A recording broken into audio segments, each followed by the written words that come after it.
Hello students, welcome to Chapter 6, Lesson 2. Today we're going to talk a little bit about the allies that the colonies had during the Revolution, and a little bit of the trials and tribulations of the folk back home. So by the year 1777, Ben Franklin had been in France a year. His mission was to advocate to France on behalf of the colonies. The ultimate goal was a full-fledged alliance against Britain. Up to this point, Franklin had secured some secret financial assistance, but that was it. The colonies were short on friends because they were an underdog. No one wants to back a losing horse. Things changed after Saratoga. We talked about Saratoga and how a major British army had been taken out of the fight. It's considered to be a turning point of the war. After Saratoga, the world said maybe these colonists can actually beat Britain. In 1778, as a direct result of Saratoga, France joined America in declaring war on Britain.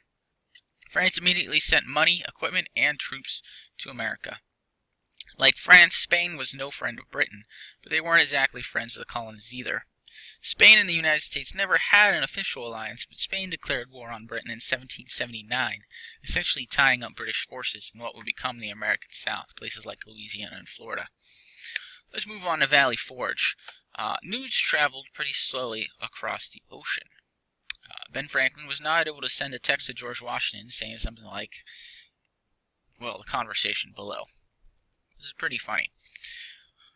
But anyways, word had to travel by ship, which took months. In the meantime, George Washington and his men hunkered down for the winter at Valley Forge. It was cold and miserable.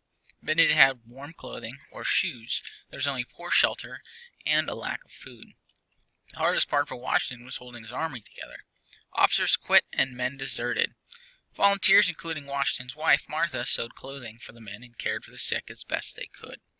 Disease spread through the camp rapidly, though. It was a bad time at Valley Forge, but winter gave way to spring and conditions gradually improved. In April of 1776, Washington informed his men that they had a new ally in France. It was just the boost of morale that the men needed. France had hopped on the freedom train, but even before that there had been sporadic foreign support, mostly in the form of individuals. Marquis de Lafayette was a young Frenchman that came to America in 1777. He offered Washington his services as an advisor without pay. He worked for Washington for the duration of the war and as one of his most trusted men. Thaddeus Ch6 was a Polish man that helped build American defenses. And another Polish guy, Casimir Pulaski, attained the rank of general and died fighting for the colonies, well, in 1779. Perhaps one of the more famous names in the Revolution was a Prussian military officer, Friedrich von Steuben. Von Steuben drilled the Continental Army into an effective and disciplined fighting force. Now, life on the home front. The life of an army family, or the family of any service member, has not changed much. The family must make do without that person. The shop must stay open and the harvest still needed planted and collected. And there are always bills to pay and mouths to feed. The strained family lives on patriots was not the only problem. The Congress did not have the power to tax, which meant that it had no way to make money for the war. The states did give money to Congress, but not nearly enough to pay the tabs. In an attempt to fix this problem, Congress just started to print money. Money not backed basically by enough precious metals. That'd be like me sending all of you 1 million yuan bucks. I could tell you it's worth something, but if you tried to spend it at the store, they would laugh at you. The printing of all this worthless money led to inflation, which basically means there's more and more money and it becomes worth less and less. Soon no one would take the paper money that Congress printed, so they stopped printing it, leaving Congress with no money at all.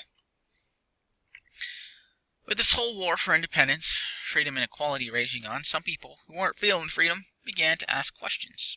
Women could not vote, and they were not considered equal. What's up with that, they asked. African Americans and slaves began asking these questions too. In northern states, the governments began to see the hypocrisy of fighting for freedom while allowing slavery. They began to outlaw slavery in their respective states. Slavery in the nation as a whole would continue to be an issue for quite some time. And real quick on loyalists, the situation for loyalists in the colonies was not ideal.